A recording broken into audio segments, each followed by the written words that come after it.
ಕೆಲವೊಮ್ಮೆ ನಮ್ಮ ಆಚಾರ್ಯರುಗಳು ಹೇಳ್ತಾರೆ, ಈ ನಮಸ್ಕಾರ ದೇವರಿಗೆ ಹೆಂಗಾದ್ರೂ ಮಾಡು, ಭಕ್ತಿಯಿಂದ ಮಾಡಿದ್ರೆ ಅದನ್ನು ತಗೊಳ್ತಾನೆ. ಒಂದೊಂದು ವೇಳೆ ಭಗವಂತ ಹೆಂಗೆ ಅಂದರೆ ಭಕ್ತಿನೂ ಬೇಡ, ಒಂದು ವ್ಯಾಜದಿಂದ ಆದರೂ ತಗೊಳ್ತಾನೆ ಅಂತ. ಉದಾಹರಣೆಗೆ ನಮ್ಮಲ್ಲಿ ಹೇಳೋರು, ಇವಾಗೆಲ್ಲೋ ಒಂದು ಕಡೆ post office postman cycle ತುಳ್ಕೊಂಡು ಪೋಸ್ಟ್ ಹಾಕಕ್ಕೆ ಹೋಗ್ತಾ ಇದ್ದಾನೆ. ಅಲ್ಲಿ ಚಲುವರಾಯ ಸ್ವಾಮಿ ದೇವಸ್ಥಾನದ ಹತ್ರ ಬರ್ತಾನೆ.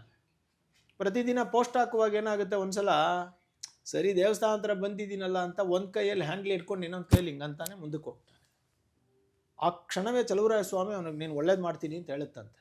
ಯಾಕೆ ಅಂದರೆ ಯಥಾ ತಥಾವಾಪಿ ಸಕೃತ್ಕೃತಾಂಜಲಿ ತದೈವ ಮುಷ್ಣಾತ್ಯಶುಭಾನ್ಯಶೇತಸಃ ಶುಭಾನಿ ಪುಷ್ಣಾತಿ ನಜಾತು ಹೀಯತೆ ಅಂದರೆ ಯಾವುದೋ ಕಾರಣದಿಂದ ಮಾಡಿದಂತಹ ಒಂದು ಅಂಜಲಿನ ಕೂಡ ಭಗವಂತ ಇಲ್ಲ ಅವತ್ತು ಮಾಡಿದ್ದಾನೆ ನನ್ನ ನಮಸ್ಕಾರ, ಅವ್ನಿಗೆ ಒಳ್ಳೇದು ಮಾಡ್ತೀನಿ ಅಂತ ಹೇಳುತ್ತೆ.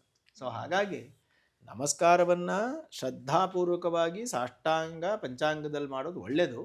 ಹಾಗಿಲ್ಲದೆ ಹೋದರೂ ಅವನಿಗೆ ಸೈಕಲಲ್ಲಿ ಹೋಗುವಾಗ ತುಳಿತಾ ಇದ್ದಾಗಲೂ ಕೂಡ ಅವನಿಗೆ ಒಂದ್ಸಲ ಆದರೂ ನಾನು ದೇವ್ರನ್ನ ನೆನೆಸ್ಕೋಬೇಕು ಅಂತ ಅನ್ನಿಸ್ತಲ್ಲ, ಆ ಭಕ್ತಿಗೂ ಭಗವಂತ ಒಳ್ಳೇದು ಮಾಡ್ತಾನೆ ಅಂತ.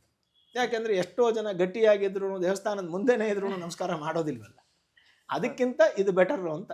ಸೊ ಹಾಗಾಗಿ ಹೇಗಾದರೂ ಮಾಡಲಿ ಅವನು ಆ ಭಕ್ತಿಯಿಂದ ಅದನ್ನು ಅರ್ಪಿಸ್ಕೋತಾನೆ ದೇವರು ಅಂತ. ಹೀಗೆ ನಮಸ್ಕಾರ ಇಂಪಾರ್ಟೆಂಟ್ ಆಗುತ್ತೆ. ನಮಸ್ಕಾರದಲ್ಲಿ ಭಕ್ತಿ ಇಂಪಾರ್ಟೆಂಟ್.